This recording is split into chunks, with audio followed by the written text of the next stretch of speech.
তারেক রহমান তো আসলে কাগজে বাঘ। আপনারা কি মনে করেন তারেক রহমান অনেক কিছু? উনি কেন গণ অভ্যুত্থানের পরে দেশে আসলো না? উনি কার সাথে চুক্তি করে এসেছে? জনগণের সামনে ক্লিয়ার করুক। ওনাকে কে অধিকার দিচ্ছে আওয়ামী লীগের লোকদেরকে পুনর্বাসন করার জন্য? আওয়ামী লীগের যে সজীব ওয়াজেদ জয়, সে রাজনীতি করবে না করবে এটা জনগণ সিদ্ধান্ত নিবে। তাকে কে সিদ্ধান্ত নিতে বলেছে? আচ্ছা, আমার লাস্ট কোশ্চেন সেটা হচ্ছে যে তার ব্যাপারে আপনার কনফিডেন্সের জায়গাটা কোথায়? যে আওয়ামী লীগ রাজনীতি করতে পারবেন কিনা? যদি জনগণ সিদ্ধান্ত নেয় তাহলে তো সমস্যা নেই।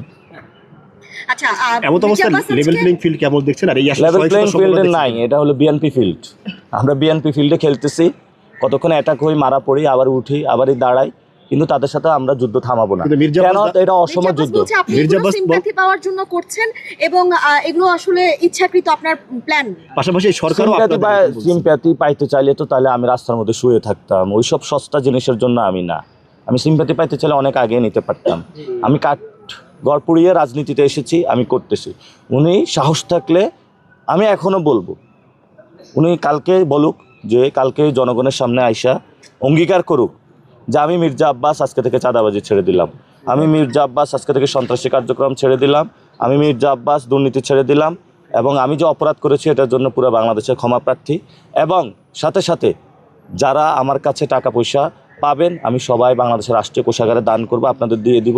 আলহামদুলিল্লাহ, ওনার সাথে তখন বুক মিলাবো। সন্ত্রাস থাকাকালীন, চাঁদাবাজ থাকাকালীন কোনো কম্প্রোমাইজ হবে না। এটা শুধু মির্জা আব্বাস না, 300 আসনেই তারেক রহমানের সব গডফাদারদের দিয়েছে। কমিশনার কাইয়ুম কি ভালো লোক? স্বদেশ প্রপার্টিজদের দখল করছে। এই যে সাদেক হোসেনের খোকা, কালকে এক মহিলা আমার কাছে এসে কান্না করতেছে, 7 জন টিচারকে হলে স্কুল থেকে তারা বের করে দিয়েছে। এই যে খোকা পুত্র জমিদার, এই যে কি যেন ওনার নাম, ইশরাক, বেয়াদব একটা ইশরাক। তো এই যে তারা বেয়াদবিগুলো মানুষের সাথে করতেছে। এই যে রবিউল খুনের মামলার আসামি, চারিদিকে তাকায়া দেখি সন্ত্রাস আর সন্ত্রাসে পড়া, কোন জায়গা যায় এসে পড়ছি। এখন আফগানিস্তানে যখন কেউ অ্যাসাইনমেন্টে আসে, সে আইসা দেখে কোন জায়গায় যে পা দিলে মাইন। আমি হলে এই অবস্থায় আছি। শাহজাহানপুরের দিকে যাই, ওইখানে একটা মাইন, ওই মাইন আমার হলো ডিফিউজ করতে হইতেছে। ধানমন্ডির দিকে আরেকটা মাইন, উত্তরার দিকে জাহাঙ্গীরকে লাগায় রাখছে, ঢাকা 20 একজনকে, সবগুলো তো দেখেন গডফাদার সন্ত্রাসী।